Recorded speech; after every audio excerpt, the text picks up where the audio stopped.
Breaking out of Hallis Hall today. The Bears have reopened an internal file on an AFC edge with elite frame, real bend, and a closing gear that plays in January.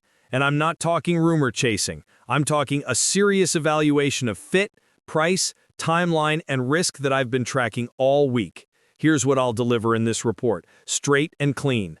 The football case for why this profile would instantly change how Chicago wins 3rd and long without sending extra heat.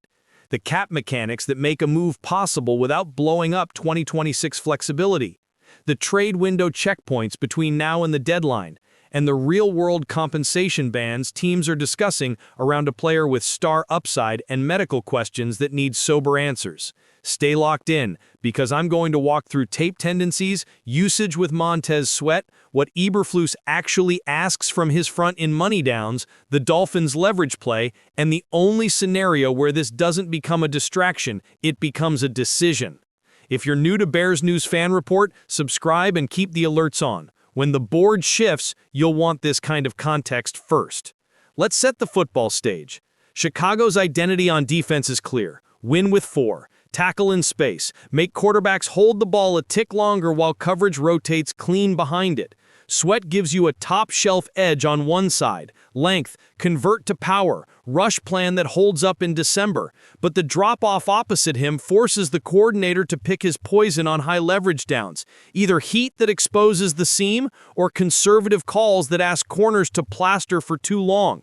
The missing piece is an edge who can threaten half a man consistently, close from depth when the quarterback climbs, and set the edge on early down so the third down menu stays aggressive without blitzing.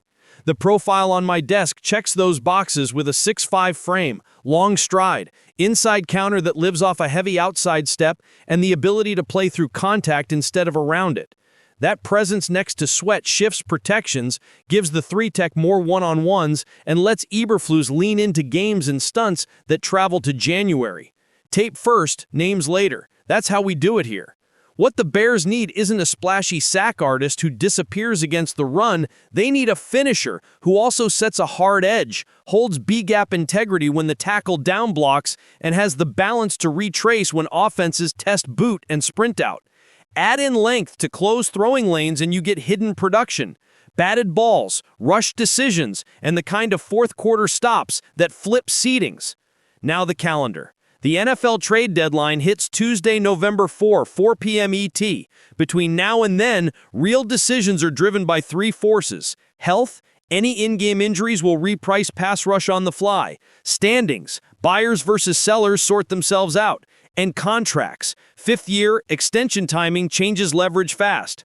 Chicago's cap is healthy enough to absorb a proven edge if the structure is sane, think base plus playtime escalators this year, and a clean exit if the medical flags don't clear in March. The Dolphins side of the ledger is straightforward. If they keep their window open, they'll price upside aggressively. If they wobble, they'll listen at market while posturing through the media. And now to the player at the center of this, Jaelan Phillips. I've studied the resume in 2 buckets, peak flashes and durability. The peak is obvious on tape, explosive first step when the stance is clean, a long arm that puts tackles in recovery mode, and that heavy outside to inside counter that collapses pockets instead of running past them. You don't teach 6'5" with real ankle mobility, and you don't fake 25 sacks with 117 career pressures. Production that says disruptor, even when the box score isn't loud. The question has always been availability. Injuries slowed his arc, and any team that explores a move has to be comfortable with how his lower body health projects over a 17-game stretch plus playoffs. That's where Chicago's Sports Science Group and per-game roster bonuses ladder. Structure the risk. Don't pretend it isn't there. Let's talk fit with Sweat. Montez wins the edge and compresses from the outside in. Pairing him with Phillips gives you complementary angles. One threatens the apex with speed to power, the other can step inside off the tackle's panic set or win late with length as the quarterback hits the top of his drop. In Eberflus's rush plan, that means more simulated pressure looks that still bring 4, more T&E games where the looper actually arrives, and fewer 3rd and 7 situations where you live on coverage miracles.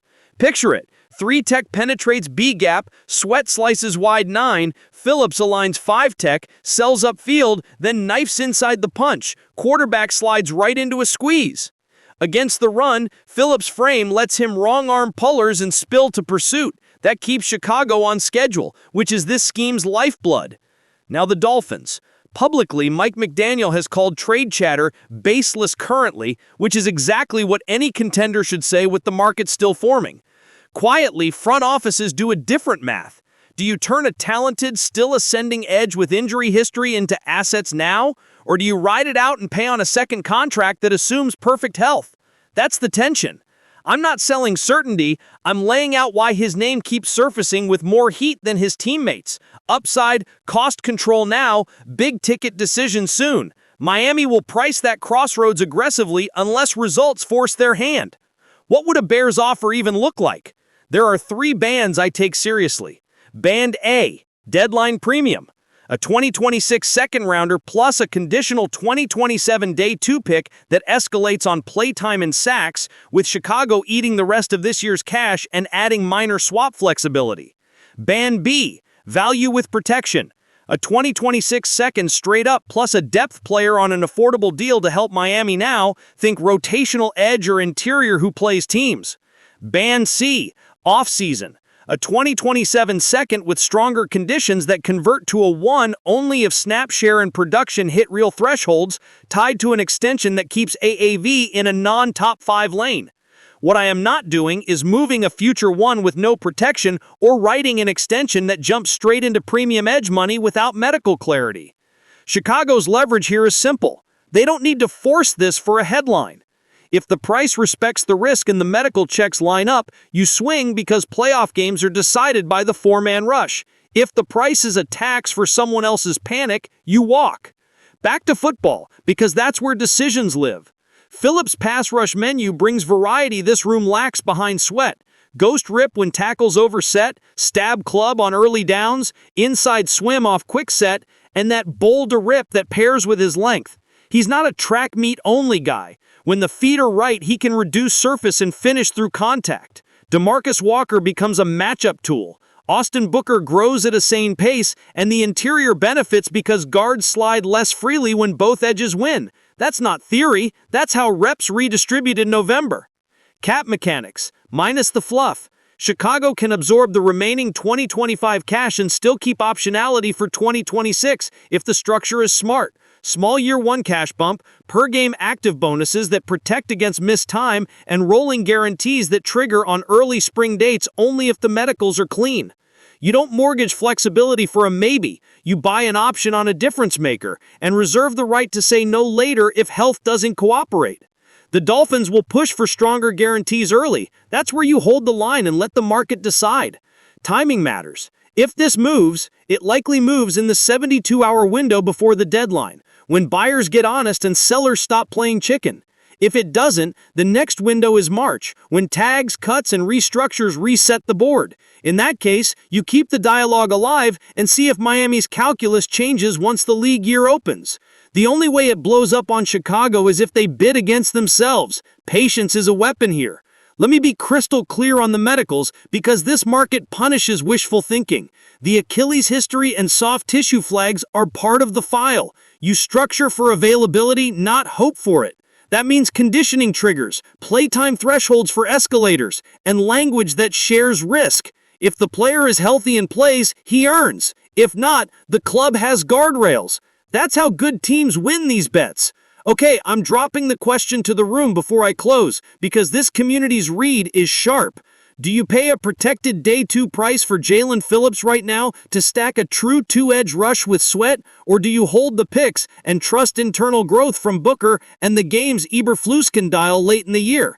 Hit me with the football, the cap logic, and the risk profile you're comfortable with. I'll be in the comments all night. My concise take: if the Dolphins ask sits in Band B or Band C and the medicals pass, I'm in. Because Phillips ceiling opposite Sweat changes how Chicago ends drives in January without sacrificing coverage integrity. If the price creeps into unprotected first-round territory or demands top 5 edge money today, I pass, keep the picks, and revisit in March. This is Bears News Fan Report. Like the video so it reaches more of our people. Subscribe if you value honest cap plus tape analysis and keep the alerts on. When the line moves on this story, I'll break it with the same clarity. No noise.